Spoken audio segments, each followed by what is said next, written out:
ప్రియమైన సహోదరులకు దేవుని నామమున శుభాభివందనములు తెలియచేస్తున్నాను. ఈరోజు వేకుమన్న ఏప్రిల్ 14వ తారీఖుది దేవుని వాక్యమును మార్చుట. అయితే మంచి చెడ్డల తెలివినిచ్చి వృక్ష ఫలములను తినకూడదు, నీ వాటిని తినుదినమున నిశ్చయముగా చచ్చితమైన నరునికి ఆజ్ఞాపించెను. సర్పముతో మాట్లాడుచున్నప్పుడు ఆ స్త్రీ దేవుడు చెప్పిన మాటలలో ముఖ్యమైన వాటిని విడిచిపెట్టెను. అందుకు స్త్రీ, మీరు చావకుండానట్లు వాటిని తినకూడదనియు వాటిని ముట్టకూడదనియు చెప్పినని సర్పముతో అనెను. తినుదినమున మరియు నిశ్చయముగా అను పదములు విడిచిపెట్టబడినట్లుగా మనం కనుగొనుచున్నాము.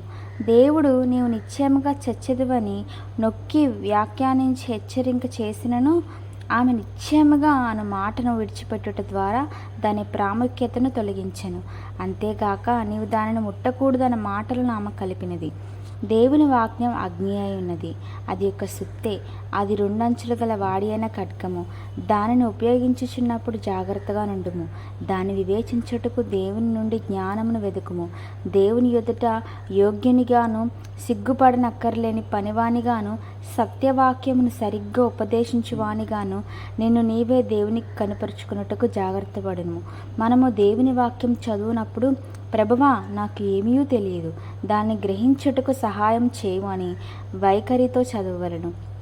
మనం దేవుని వాక్యము ఎంత చదివితే మనది విషయం కాదు, కానీ చదివినది కొన్ని వాక్యములే అయినను దానిని మనం ఎట్లు చదివి ఉన్నామన్నదే ప్రాముఖ్యమైనది. ప్రతి వాక్యమునందు ఎన్నో సత్యములు ఇమిడి ఉన్నవి గనుక నీవు చదివినది ఏదో దాన్ని బాగా అర్థం చేసుకొని దృఢపరచుకొనుము. దేవుని వాక్యమును నిర్లక్ష్యం చేయుట ద్వారా లేక దేవుని వాక్యము గురించిన జ్ఞానము కొదువుగా నుండుట ద్వారా మన యొక్క జీవితములు పతనమగును.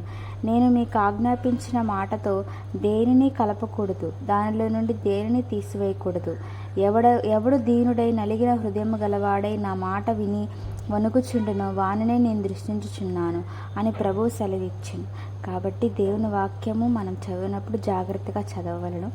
అండ్ దేవుని యొక్క వాక్యములు మనం జాగ్రత్తగా దాని ప్రకారం మనం నడుచుకోవలను. దేవుని యొక్క పరిశుద్ధ నామమునకు స్తోత్రం. Praise the lord.